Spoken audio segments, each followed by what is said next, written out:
Compounds. उनमें जो आज हमारा टॉपिक आता है वो आता है 18 इलेक्ट्रॉन्स रूल। तो 18 इलेक्ट्रॉन्स रूल के बारे में हम पढ़ने वाले हैं कि क्या होता है कि जो ऐसे कंपाउंड जिनमें 18 इलेक्ट्रॉन्स रूल फॉलो होता है वो कंपाउंड्स मोर स्टेबल होते हैं उन कंपाउंड से जिनमें कि 18 इलेक्ट्रॉन रूल फॉलो नहीं होता है। क्या होता है कि कार्बोनिल बनाते समय transition metal ion CO atom के द्वारा इतने इलेक्ट्रॉन्स ग्रहण करता है कि उसके total number of outer electrons 18 हों। क्या है कि टोटल नंबर ऑफ, हम कहें कि जो total number of outer electron is equal to 18। क्या कि जो total number of outer electrons है वो जो 18 होने चाहिए। हम जैसे कि एग्जांपल लें तो बात करें सबसे पहले तो जैसे कि FeCO का होल 5, इसकी बात करें। देख सबसे पहले हम बात करेंगे जो फेरस है उसके इलेक्ट्रॉन कॉन्फ़िगरेशन की। तो जो फेरस होता है उसका इलेक्ट्रॉन कॉन्फ़िगरेशन की बात करें 1s2 2s2 2p6 3s2 3p6 3d6 और 4s2 2 2 4 6 10 12 18 2 26 कंप्लीट हो गया। 26 हो गया। एक जो फेरस होता है उसका एटॉमिक नंबर होता है 26। तो देखिए इसके आउटर में जो इलेक्ट्रॉन्स होते हैं वो कितने हो गए 6 + 2 = 8। यहाँ से फेरस कितना आ गया 8। बात करें CO की तो CO में क्या होता है एक CO 2 रिप्रेजेंट करता है तो 2 × 5 = 10। अर्थात Fe तो कितना आ गया 8 + 10 = 18 इलेक्ट्रॉन। और अर्थात FeCO का होल 5 जो कॉम्प्लेक्स है वो 18 इलेक्ट्रॉन्स रूल को क्या करता है फॉलो करता है।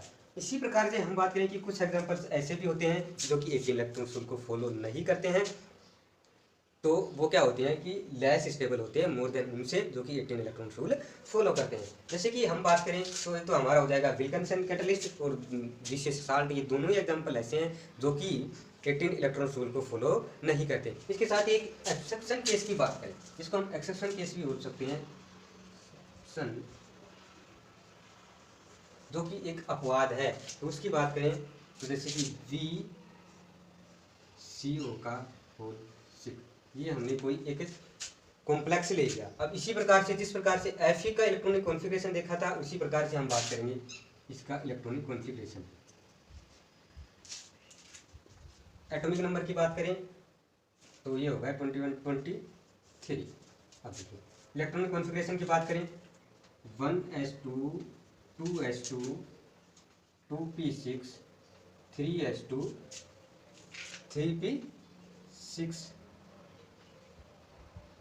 3p6 के बाद हम बात करें 3d3 और 4s2 अर्थात 2 2 4 6 7 12 16 18 23।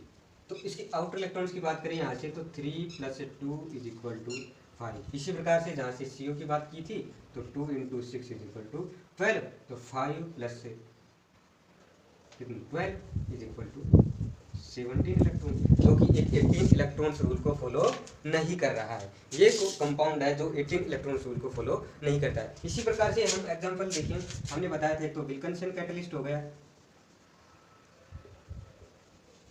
विल्किंसन कैटलिस्ट, और दूसरा है हमारा GCS साल्ट। ये दोनों भी हैं 18 इलेक्ट्रॉन्स रूल को फॉलो नहीं करते हैं। विल्किंसन कैटलिस्ट की बात करें तो ये हमारा होगा RH PPH3 का होल थ्राइज और Cl। इसी प्रकार से GCS साल्ट की बात करें तो KPT Cl3 C2H4। या फिर हम कह सकते हैं यहाँ पर जो K है जो +1 ऑक्सीडेशन स्टेट में, यहाँ पर K+1 ऑक्सीडेशन स्टेट में है, यहाँ पर तो K+ है। तो जब बाहर पॉजिटिव चार्ज है तो कॉम्प्लेक्स पर नेगेटिव चार्ज प्राप्त होगा।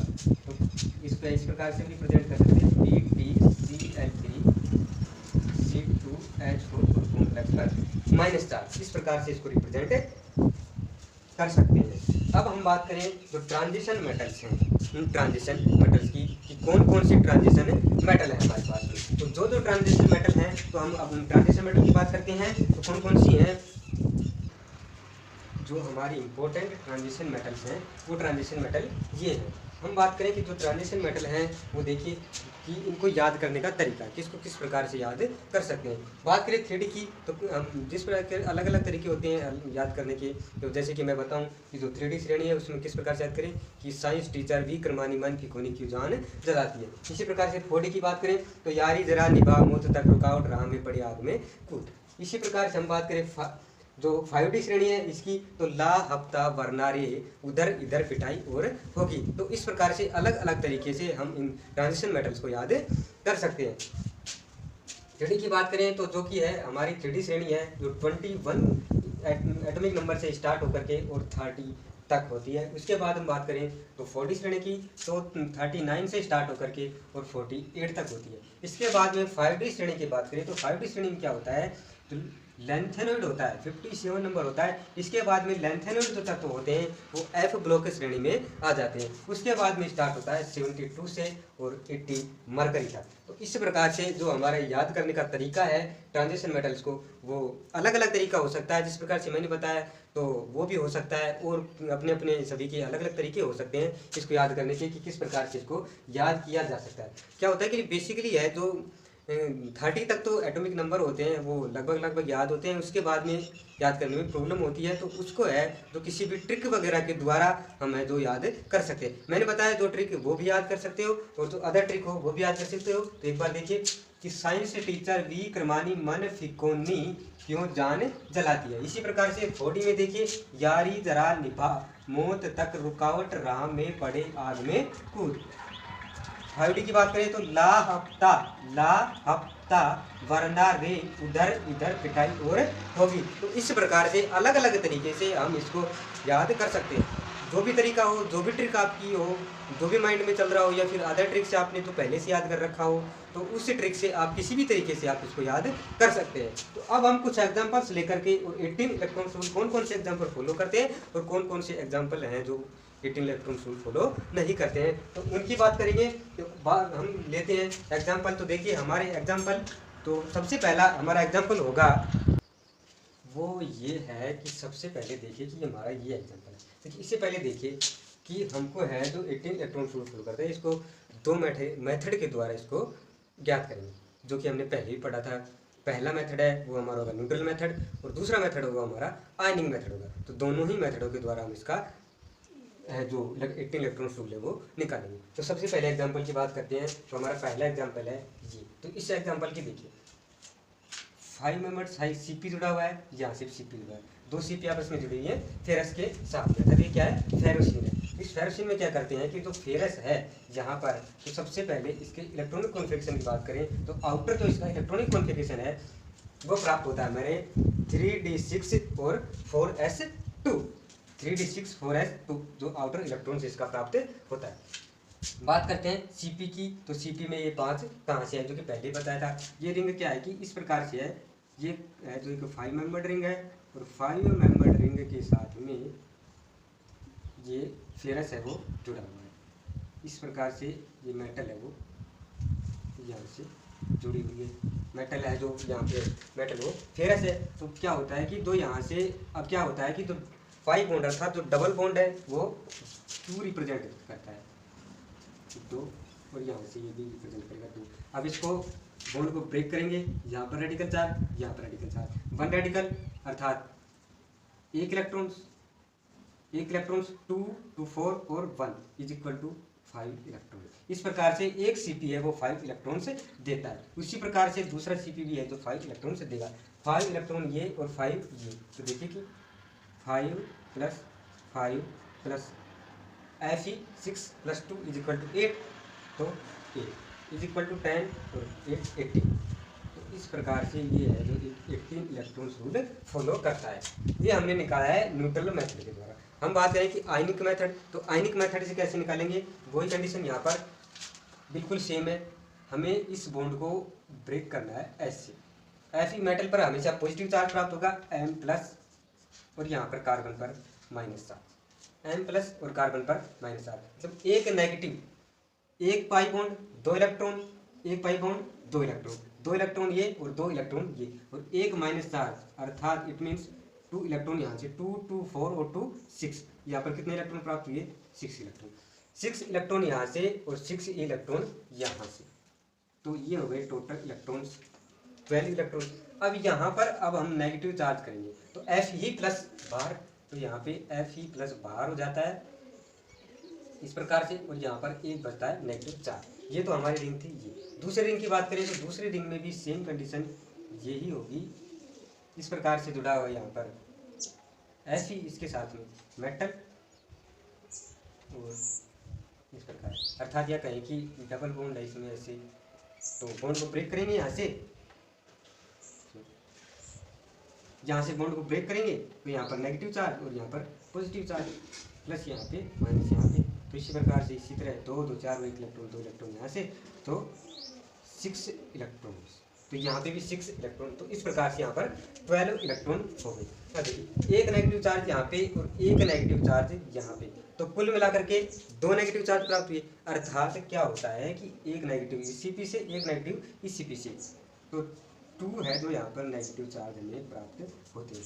इसका मतलब क्या हुआ कि जब दोनों CP रिंगों पर 2 नेगेटिव चार्ज है, तो जो F ही इसके साथ में अटैच है, तो इसका मतलब क्या होगा, -2, तो F ही यहाँ पर क्या हुआ प्लस, F ही यहाँ पर जो है +2 में, जब 12 ये 12 इलेक्ट्रॉन यहाँ से, तो F ही +2, अर्थात +2 की बात करेंगे तो 2 इलेक्ट्रॉन क्या होंगे यहाँ से बाहर, 6 + 2 8 है, तो यहाँ से क्या हो जाएंगे 2 इलेक्ट्रॉन बचेंगे, F ही +2, तो 12 + 6 8 - 2, तो 6 बचेंगे, तो इज इक्वल टू 18। तो इस प्रकार से दोनों ही मेथडों के द्वारा हम हैं 18 इलेक्ट्रॉन्स निकाल सकते हैं। पहला हमारा बात किया तो वो था हमारा न्यूट्रल मेथड, और दूसरा हमारा वो है आयनिक मेथड। अब इसके बाद में हमारा नेक्स्ट एग्जाम्पल आता है, वो एग्जाम्पल देखिए,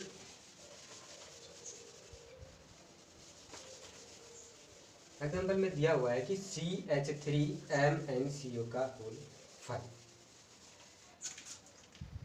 अच्छे देखिए Mn आउटर जो इलेक्ट्रॉनिक कॉन्फ़िगरेशन है 3d5 4s2, अर्थात कितने इलेक्ट्रॉन हुए 5 + 2 = 7 इलेक्ट्रॉन। बात करें CH3, तो क्या है कि ये मेटल है और इसके साथ में जुड़ा हुआ है CH3, और हमें निकालना है यहाँ पर न्यूट्रल मेथड के द्वारा, तो बॉन्ड ब्रेक करेंगे, रेडिकल और रेडिकल, एक रेडिकल यहाँ से 1 इलेक्ट्रॉन्स, अर्थात CH3 कितना देगा 1। इसी प्रकार से एक CO, और एक CO 2 इलेक्ट्रॉन देता है, तो 5 CO यहाँ से है, तो 5 × 2 = 10, तो एक CO देगा 10, ये यहाँ से 10 देगा, और 5 + 2 7 यहाँ से है, तो क्या हो गया 1 + 7 + 10 = 18। इस प्रकार से ये भी 18 इलेक्ट्रॉन रूल फॉलो करता है। नेक्स्ट एग्जांपल की बात करें, Cp2CO और पॉजिटिव चार्ज। Cp का मतलब यहाँ से है साइक्लोपेंटाडाइइनाइल रिंग, अर्थात यहाँ पर Cp2 इसी प्रकार से 2 Cp रिंग जुड़ी हुई हैं Fe के साथ में, जुड़ी हुई यहाँ पर, और वहाँ पर जुड़ी हुई है ओनली CO के साथ में, यहाँ पर जुड़ी हुई थी Fe के साथ में। तो एक Cp की बात करें तो 5 और 2 Cp है, तो ये देंगी 5 × 2 = 10, 7 और 2 9। अब देखिए यहाँ पर पॉजिटिव चार्ज, एक प्लस चार्ज है, इट मीन्स यहाँ पर क्या होगा कि प्लस चार्ज है तो -1, 10 + 7 + 2 9 - 1, 9 -1 तो 1 = 18 इलेक्ट्रॉन, 9 - 1 = 8, तो 10 + 8 = 18 इलेक्ट्रॉन। इस प्रकार से वो भी एक 18 इलेक्ट्रॉन रूल फॉलो करेगा। देखिए यहाँ पर नेक्स्ट एग्जांपल देखिए, पहले पढ़ा था ये एग्जांपल जो कि विल्किंसन कैटलिस्ट है, RH2PPH3 का ऑक्साइड Cl। यहाँ पर RH है, इसका आउटर इलेक्ट्रॉन कॉन्फ़िगरेशन की बात करें तो 3d7 और 4s2। अब देखिए 3d7 4s2, 7 + 2 = 9। PPH3 क्या होता है कि ये मेटल है, ये एक मेटल है, इसके साथ में PPH3 जुड़ा हुआ है, P और PH3, PH PH और PH। फास्फोरस है P, इसका मतलब ये क्या हुआ कि NH3 जो कि नाइट्रोजन है, तो नाइट्रोजन फैमिली का होगा, तो नाइट्रोजन फैमिली है NH3 है जो जिस प्रकार से ये NH3 है, ये लॉन्ग पेयर है जो कि लॉन्ग पेयर के साथ में बॉन्ड बनाता है। तो इसी प्रकार से ये मेटल के साथ में अर्थात RH के साथ में तीनों बॉन्ड तो इसके बने हुए हैं ऑलरेडी पहले से। तो बॉन्ड किस प्रकार से बना रहा है, इसके पास में लॉन्ग पेयर है और ये लॉन्ग पेयर के साथ में मेटल जुड़ी हुई है यहाँ पर, अर्थात RH के साथ में ये लॉन्ग पेयर के द्वारा जुड़ा हुआ है। और एक लॉन्ग पेयर 2 इलेक्ट्रॉन रिप्रेजेंट करता है। और यहाँ पर PPH3 अर्थात एक PPH3 है, उसके साथ में 3 PPH3 रिप्रेजेंट है। अर्थात जब एक P है तो 2 इलेक्ट्रॉन देगा, तो 3 P की बात करेंगे तो 2 × 3 = 6 इलेक्ट्रॉन। तो ये यहाँ से 6 इलेक्ट्रॉन रिप्रेजेंट करेगा। 7 + 2 = 9 प्लस बात करें यहाँ से तो 3 × 6 प्लस। अब वही बात Cl की बात करेंगे यहाँ पर, तो RH और Cl इस प्रकार से Cl के साथ में जुड़ा हुआ है। तो बॉन्ड ब्रेक करेंगे तो Cl पर रेडिकल चार्ज और इस पर भी रेडिकल चार्ज। तो ये हम न्यूट्रल मेथड के द्वारा निकाल रहे हैं। तो बॉन्ड ब्रेक करेंगे तो रेडिकल चार्ज यहाँ पर और रेडिकल चार्ज यहाँ पर, एक रेडिकल 1 इलेक्ट्रॉन तो +1 और इज कितना प्राप्त हो रहा है यहाँ से 9 + 1 = 10 और इज 16 इलेक्ट्रॉन, जो कि एक 18 इलेक्ट्रॉन रूल फॉलो नहीं करता है। इसी प्रकार से बात करेंगे जिसे साल्ट की PTCl3। अब यहाँ से देखिए जिसे साल्ट,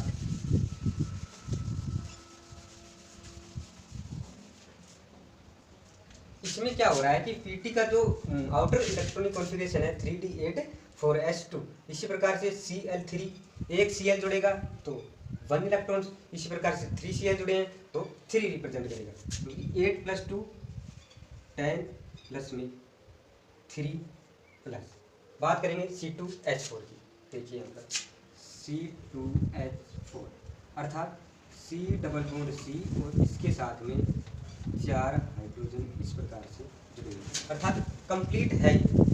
कार्बन के चारों बॉन्ड है जो आपस में कंप्लीट है। तो ये मेटल से किस प्रकार से जुड़ा हुआ है, तो मेटल से किस प्रकार से जुड़ा होगा, ये डबल बॉन्ड के सोल द्वारा मेटल के साथ में अर्थात Pt के साथ में जुड़ा होगा। और डबल बॉन्ड रिप्रेजेंट करता है 2 electron, double bond 2 electron represent करता है। तो यहाँ पर 3 + 2। अब देखिए नेगेटिव चार्ज है तो यहाँ पर क्या हो जाएगा +1 +1 = 10 3 13 14 और 16। तो ये भी यहाँ पर 16 इलेक्ट्रॉन्स रूल ही फॉलो करता है, ना कि 18 इलेक्ट्रॉन्स रूल। नेक्स्ट बात करें CpFeCO PPH3 और CF2। यहाँ पे देखकर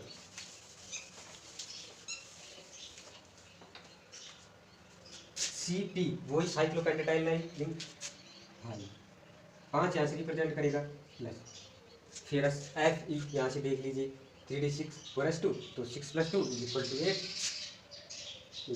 एक CO है +2 PPH3 जो भी पहले ही बताया था, PPH3 जो कि P लॉन्ग पेयर है, एक लॉन्ग पेयर तो एक ही PPH3 है तो एक PPH3 है तो एक लॉन्ग पेयर 2 इलेक्ट्रॉन रिप्रेजेंट करता है तो प्लस में 2 प्लस। अब देखिए CF2 किस प्रकार जुड़ा होगा, ये कार्बन है इसके साथ में 2 फ्लोरीन, यहाँ से डबल बॉन्ड और इधर कुछ भी XYZ जो भी जुड़ा हुआ है उसकी बात हम यहाँ से यहाँ से बॉन्ड ब्रेक करेंगे, रेडिकल चार्ज एक रेडिकल चार्ज, रेडिकल चार्ज और रेडिकल चार्ज, अर्थात कार्बन पर कितना radical 2 radical, it means 1 radical 1 electrons और 2 रेडिकल 2 इलेक्ट्रॉन्स। तो यहाँ पर 2 इलेक्ट्रॉन्स तो कितने हो जाएंगे यहाँ पर 2 = 5 8 + 2 10 15 और 2 17 to 19, अर्थात इतने यहाँ पर है जो 19 इलेक्ट्रॉन्स। ये तीनों ही हैं जो 18 इलेक्ट्रॉन्स रूल फॉलो नहीं कर रही, ये दोनों 16 इलेक्ट्रॉन्स रूल और ये 19 इलेक्ट्रॉन्स रूल फॉलो कर रहा है।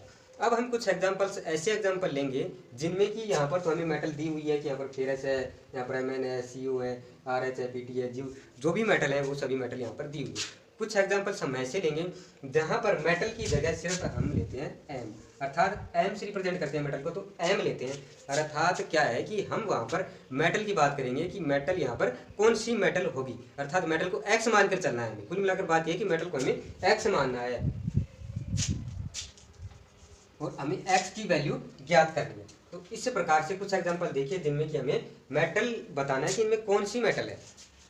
बीच में जैसे ये जो दो साइकिल के रिंग दी हुई है सीपी, इनके बीच में एफ दिया हुआ है, मान लीजिए यहाँ पर एम दिया हुआ है एम, तो हमें बताना है कि एम की जगह क्या आएगा। तो हम उसको किस प्रकार से निकालेंगे कि एम की जगह एफ ई हो या फिर सी हो और कुछ हो। तो वो एग्जाम्पल देखिए कि कौन कौन से एग्जाम्पल हैं जिनके द्वारा हम मेटल की वैल्यू को ज्ञात करते हैं। तो जो इसमें हमारा पहला एग्जाम्पल आता है तो वो एग्जाम्पल देखिए यहाँ से, ये सीपी रिंग जुड़ी हुई है साइक्लोपेंटेडाइन वाली। तो यहाँ से क्या होगा कि एक सीपी से 5 पहले निकाल लिया, अब बार बार निकालने से क्या फायदा। एम को मान लेंगे हम यहाँ पर एक्स, इसके बाद में 4 मेंबर रिंग, इट मीन्स यहाँ से कितना जुड़ा होगा 4।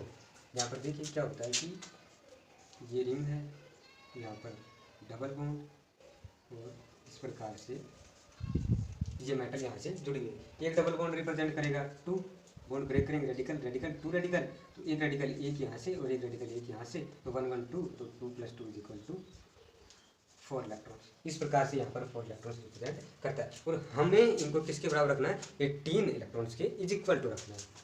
तो देखिए 5 + x + 4 = 18, 5 + 4 9 + x = 18 और x = क्या हो जाएगा 18 - 9 और x = 9।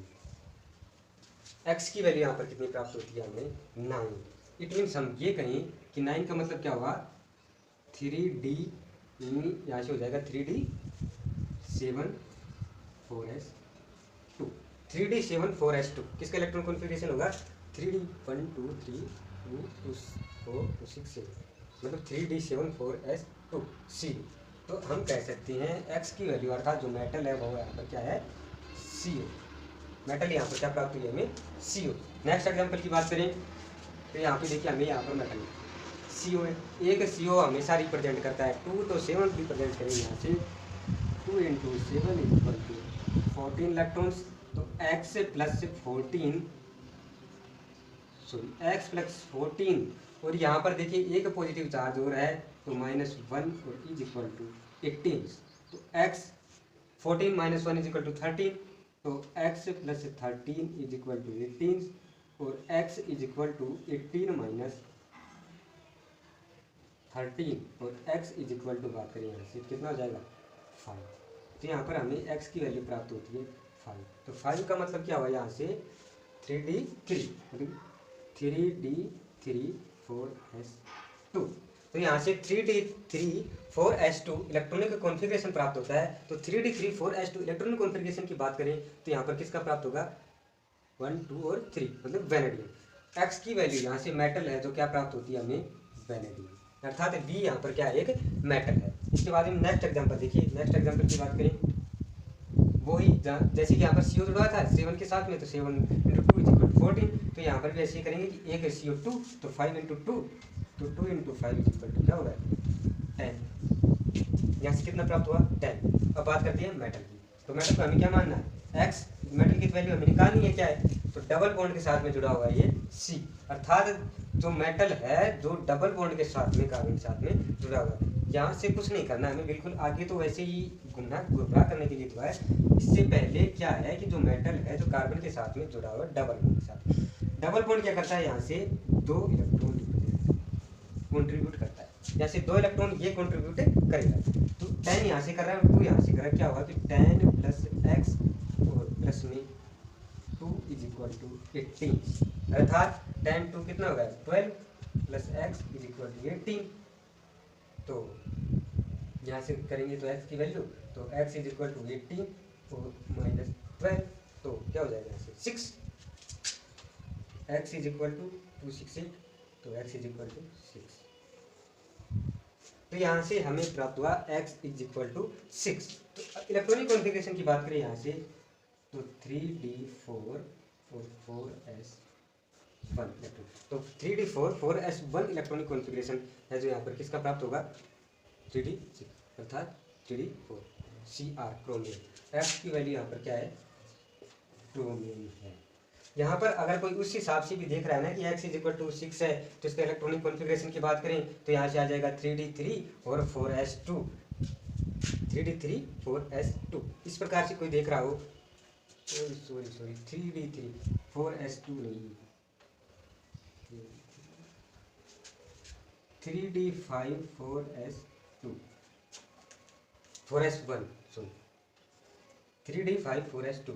d5 है यहाँ पर क्या होता है कि जो कि d5 4 होंगे तो यहाँ पर कंप्लीट नहीं होगा, तो d5 यहाँ पर क्या हो जाता है, जो पूर्ण अर्ध है जो इसका कंप्लीट हो जाता है। इस प्रकार से x इज इक्वल टू क्या प्राप्त होता है हमारे यहाँ को Cr, हमारे को यहाँ पर क्रोमियम प्राप्त होता है। इसकी वैल्यू यहाँ पर प्राप्त होती है हमें क्रोमियम। या फिर कोई इसका इलेक्ट्रॉनिक कॉन्फ़िगरेशन इस प्रकार से भी निकाल रहा हो कि 3d4 4s2 4 + 6 is equal to 4 + 2 is equal to 6 और 5 + 1 इज इक्वल टू 6। लेकिन ये इलेक्ट्रॉनिक कॉन्फ़िगरेशन तो गलत है, लेकिन हमें जो आंसर चाहिए x की वैल्यू का अर्थात मेटल का, तो इससे भी निकलेगा और इससे भी निकलेगा। लेकिन इलेक्ट्रॉनिक कॉन्फ़िगरेशन की बात करें तो इलेक्ट्रॉनिक कॉन्फ़िगरेशन गलत होता है, ये सही होता है। हमें निकालना है सिर्फ और सिर्फ क्या, मेटल की वैल्यू। मेटल की वैल्यू दोनों से ही हम निकाल सकते हैं, और लेकिन इलेक्ट्रॉनिक कॉन्फ़िगरेशन है जो ये सही है। तो आपके लिए ये वीडियो जो रही होगी मोस्ट रही होगी, तो प्लीज़ इसको लाइक कर दीजिएगा और शेयर कर दीजिएगा और सब्सक्राइब कर दीजिएगा।